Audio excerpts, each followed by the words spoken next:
Salut à tous. À l'occasion de la sortie du nouveau trailer de Shazam, la rage des dieux, on va revenir sur ce qui s'est passé chez Warner ces derniers temps.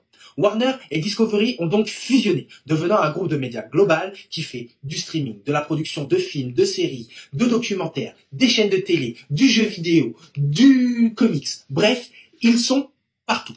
Le nouvel homme fort du groupe, M. Zaslav, a présenté lors des résultats annuels l'été dernier un plan de 10 ans concernant DC Studios, avec à sa tête James Gunn et Peter Safran. Ce qui veut dire que, sans les terminer du Snyderverse, que l'on reboot complètement le DC Universe et que les acteurs qui ont porté les rôles emblématiques des héros DC ces derniers temps, ne sont plus. C'est bien dommage concernant Henry Cavill, qui avait été annoncé dans un premier temps de retour dans le costume de Superman et qui finalement, le laissera au placard.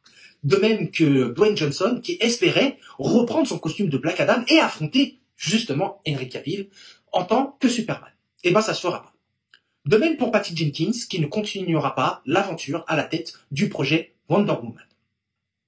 Mais également, il y a eu des projets qui ne verront jamais le jour, comme le Batgirl avec Leslie Grace, qui a été tout bonnement jeté à la poubelle, malgré que le projet soit complètement fini. En ce qui concerne 2023, 4 films sont au programme.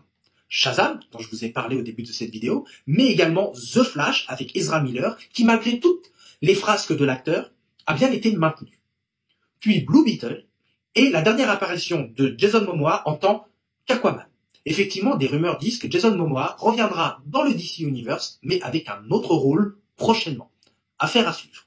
En ce qui concerne la suite, il y a bien une préparation d'un nouveau Batman avec Robert Pattinson dans le rôle du Chevalier Noir, toujours dirigé par Matt Reeves, et également le retour du Joker de Joaquin Phoenix, accompagné de Lady Gaga dans le rôle d'Harley Quinn.